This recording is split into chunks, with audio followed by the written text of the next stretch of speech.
Hello, everyone, and welcome to the iWoman Report. I'm Cathleen Trigg-Jones. These past few weeks have been an emotional roller coaster for blacks in this country and around the world, between the police shootings, the protesting, the rioting, and the demand for justice. It's more reminiscent of the 1960s, and unfortunately, just like the past, it's taking the senseless, ruthless killing, or some might say modern-day lynching, of one black person after another to finally see some action. But we are starting to see some change. Let's get right to our top stories. The police officer who killed Rayshard Brooks in a Wendy's parking lot in Atlanta has been charged with felony murder, and his partner is charged with aggravated assault. We've all watched that horrifying police body cam video of Officer Garrett Rolfe gunning down the father of four during an attempted arrest. Brooks, who admitted that he was intoxicated when he fell asleep behind the wheel in his car at that Wendy's drive-thru and spent 30 minutes politely trying to rationalize with the officers, even offering at one point to walk home to avoid any problems, was shot twice in his back. Even more disturbing, according to the Fulton County District Attorney, instead of administering aid after he shot Brooks, Rolfe said, quote, "I got him," and kicked Brooks, and his partner, Devin Bronson, stood on Brooks' shoulders. Aunt Jemima is finally retiring its brand image and its name after facing backlash for using a racial stereotype for years. Quaker Oats said it will remove the image of Aunt Jemima from all of its packaging of the 130-year-old brand that features a black woman named Aunt Jemima. She was originally dressed as a minstrel character. The company says that the change is part of an effort to make progress towards racial equality. And Aunt Jemima is not the only brand being accused of blatant racist imagery. Uncle Ben's Rice Products, which features an elderly black man on its packaging, has also vowed to make a change. The term Uncle Ben was a common term used in the South to refer to older black male slaves or servants. A spokeswoman for Mars says the company is listening to the voice of consumers, especially those in the black community, and it recognizes now is the right time to evolve the brand, including its virtual or visual identity. Joining me right now to talk about how messaging and images can negatively affect children and people of color is Jane Elliott, who is best known for her Blue Eyes, Brown Eyes exercise on racism. Jane, thank you so much for joining us on the iWoman Report. I've been following you for so many years, and your research that you've done is groundbreaking in so many ways. And the fact that right now, 50 years later, your research is still so important is just incredible to me. In fact, it's a shame. It's a shame that we're still having this conversation 50 years later. Would you agree? Oh, absolutely. It's not only a shame, it's disgusting, it's unnecessary, and it's non-humane, and it's absolute ignorance. The only thing that's driving what's happening now is the ignorance of the United States of American citizenry. You and I are members of the same race. You and I are 30th to 50th cousins because we have the same ancestor back there 300,000 to 500,000 years ago. Let's start educating people instead of indoctrinating them. 1968, you went on this mission to prove that we really are one race, and also prove that the way that we treat people dictates how successful they might turn out.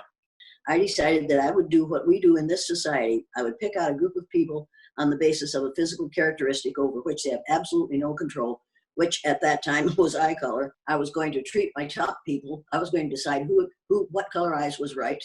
And I was going to treat the people who had the right color eyes well, as we treat pale faces in this country. And I was going to treat the people who had the wrong color eyes badly, as we treat people of color in this country.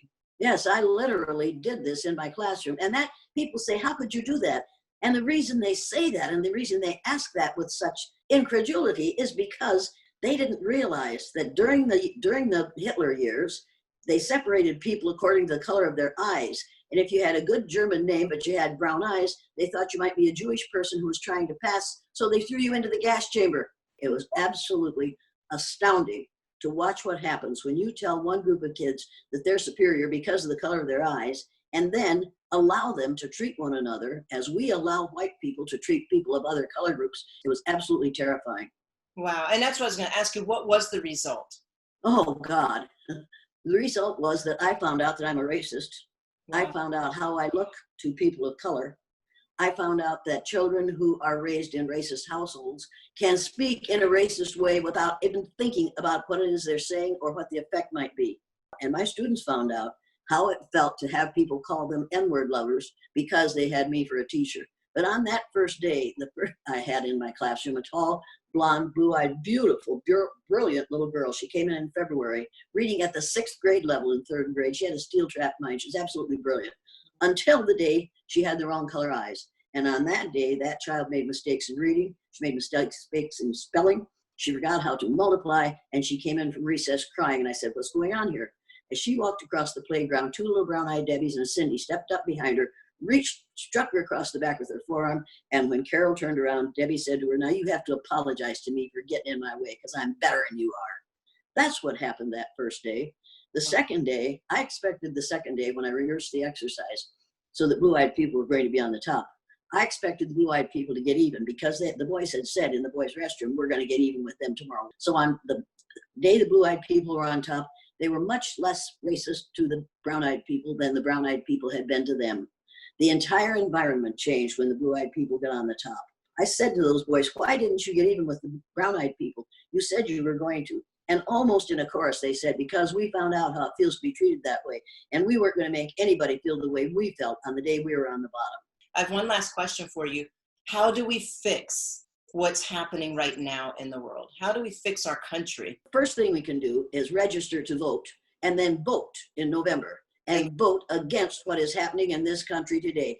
If you're going to discuss race, you have to discuss politics. Politics could change this situation. If we had a leader at the top who said, "We will not have any more of this racist behavior. There's only one race on the face of the earth, and we are going to treat one another like equal human beings, whether you want to or not." However, you have to remember that educators were educated with the same nonsense that all of us were, because they have had years and years and years of training that teaches them, that continues to teach the lie of race. We've got to re-educate our educators, and those who are not educators have to re-educate themselves. As of this moment, they have to say to themselves, black and white are just colors. And interestingly enough, the color black, to get black, you put all colors together. To get white, you remove all color. People need to realize that you can look at my shirt and see that it's white, but you can look at my skin where my skin leaves off and my shirt begins. There are no white people.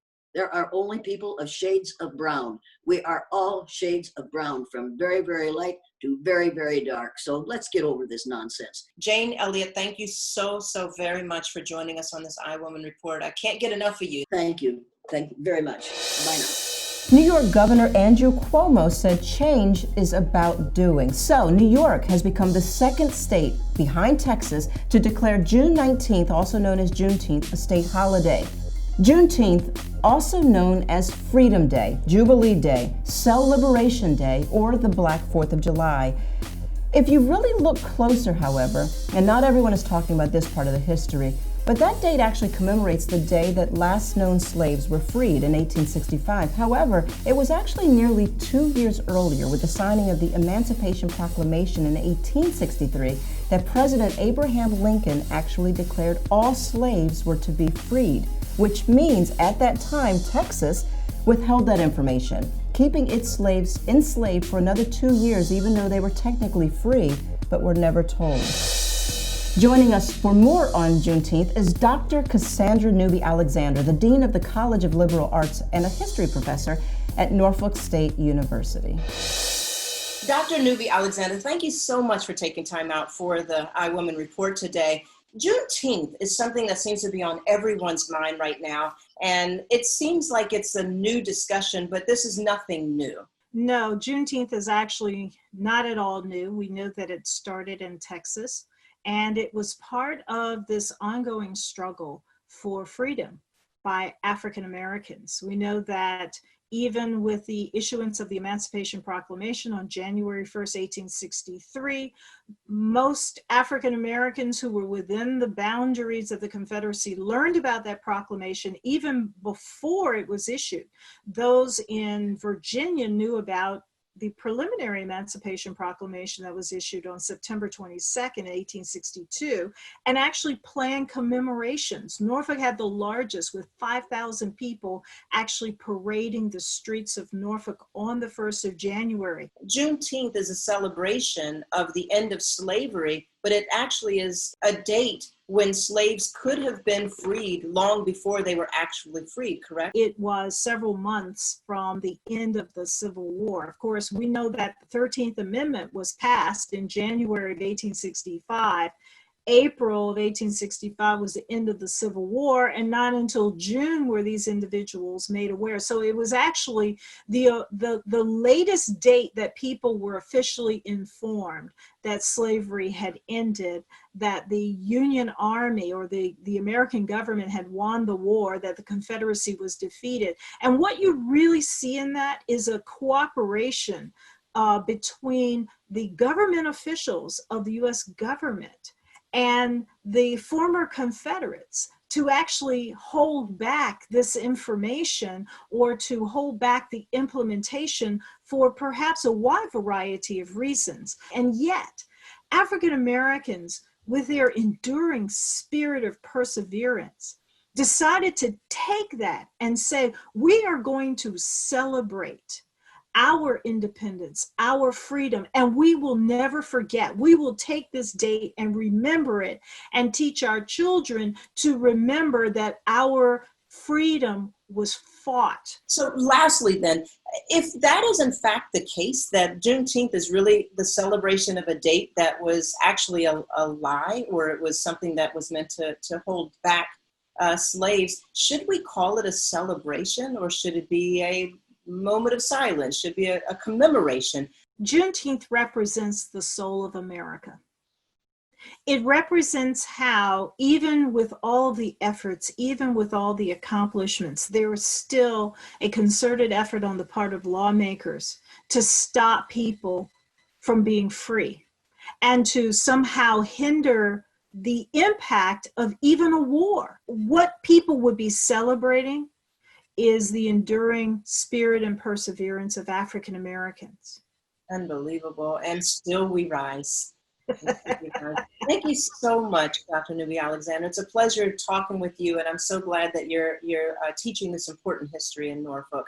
Thanks for joining us for the iWoman Report. Thank you so much. It was my pleasure.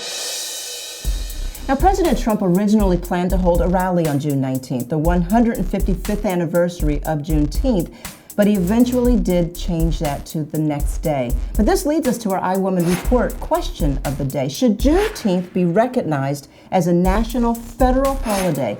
Please answer yes or no on our iWoman Instagram page or right here on the screen. Finally, I want to bring in Tyler Merritt. Tyler is a well-known actor. You've seen him on several TV shows and movies, including Outer Banks and The Outsider, but he is also an outspoken activist. He made a video called Before You Call the Cops, which went viral in 2018. Here we are in 2020, and his latest work is dedicated to all the Black people who never made it home. So Tyler, thank you so much for taking time out for the iWoman Report today. I don't even know what to say. I'm fairly speechless about the state of affairs right now in our world. What do you think? I would say the most difficult part right now is you never know what the next day is going to bring. It's a scary thing when, I'll flip through my phone and just kind of read the news. It gets to the point now, Kat, where I'm almost nervous that every day when I flip, I'm going to see something new showing somebody who looks like me losing their life again. It's a weird place to be, but I also feel like right now, you have to find hope. Even where you are, you're in Tennessee, the farther south you go, it was that you would be more concerned. Now it's everywhere. It's not just the South. It's not the deep South. It's the North. It's the West. It's all over our country. Camera phones have changed everything, right? When I put out the video Before You Call the Cops, I put this out in 2018. And I found that back then, the biggest challenge that I had was just simply trying to convince people, not of color, that what they were seeing on tape was actually happening. Now, 2 years later, I think because of the combination of George Floyd, what happened with Amy Cooper there in New York, where she saw the black guy who was bird watching and decided to call the cops on him. The combination of that happening in a week and all of that being on tape, right?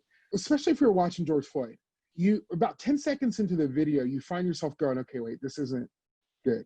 20 seconds in, you're like, this is getting hard to watch. About 30 seconds in, it becomes something you can't argue that you're watching a man die.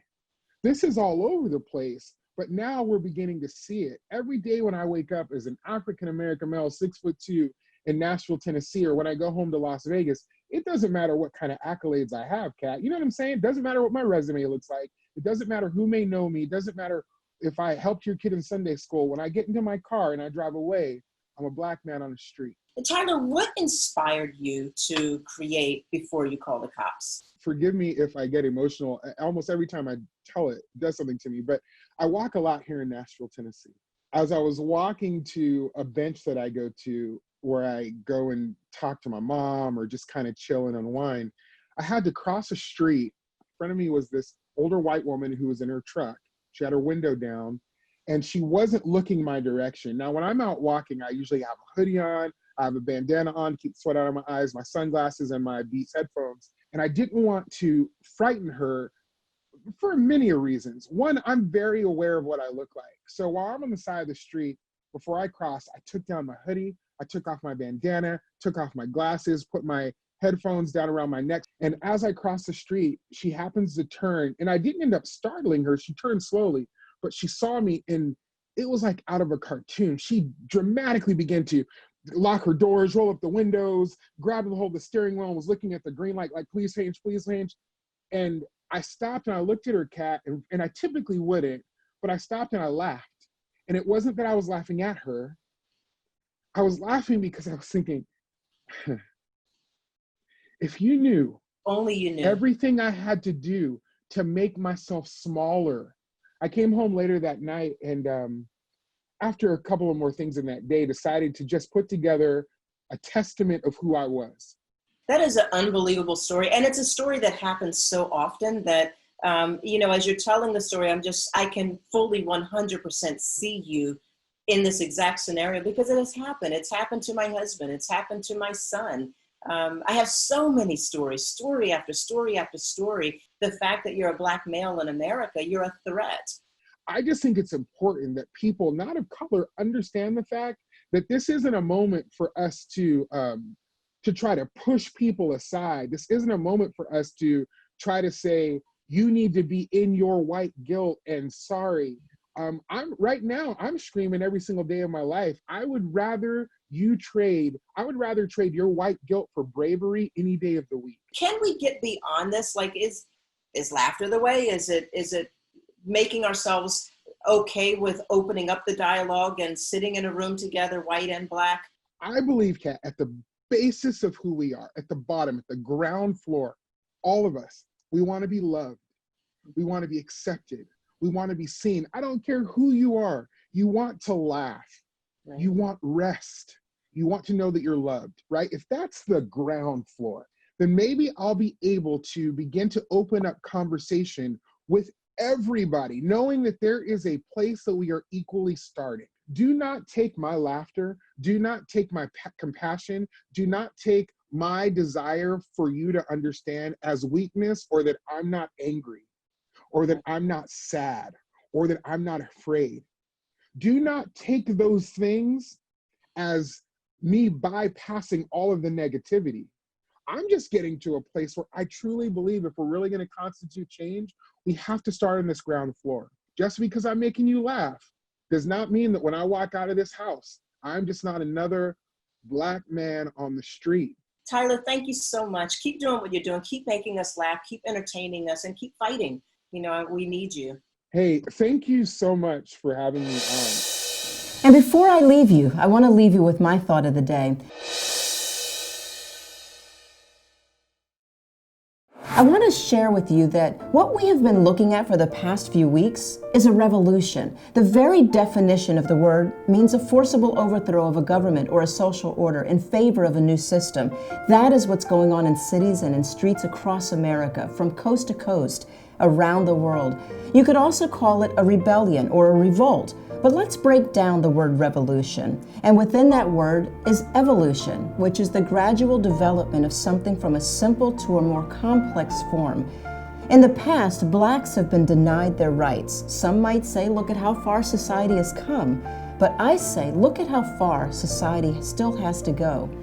While we're seeing some strides and broken barriers in the corporate world and in society, clearly more change has to happen, and at a quicker pace, to make sure that every black woman, man, son, daughter, or child should not be considered a threat or a criminal just because the color of their skin. If you take an even closer look at the word revolution, you see the word L-O-V-E. That's love spelled backwards. It's the love of one's race, the passion, the determination, the love of family, the love of mankind that is causing the revolt that's taking place in front of our eyes. It's a mother's love of her son and not wanting to see him die at the hands of police, or loving their child so much that the fear of seeing them walk out the door and not knowing if they will come back alive makes you a prisoner in your own home. This so-called revolution is not built on hate. Just look at the streets filled with every race, creed, and color. It's all people united for what's right. George Floyd, Ahmaud Arbery, Rayshard Brooks, and all of the others were not the first of their kind to suffer injustice at the hands of police. But this has been going on for centuries. Hopefully, they will be the last. The revolution taking place today is much needed. It's a much needed change that has to happen. Hopefully, the end result will be that eventually every parent for generations will be able to rest peacefully at night without the fear that their child's life might be taken by the very people who vowed to protect them. That's going to do it for this iWoman Report. Everyone, please stay healthy, stay happy, and stay safe. And if you have not registered to vote, please get out there and register and exercise your right that so many people lost their lives fighting for.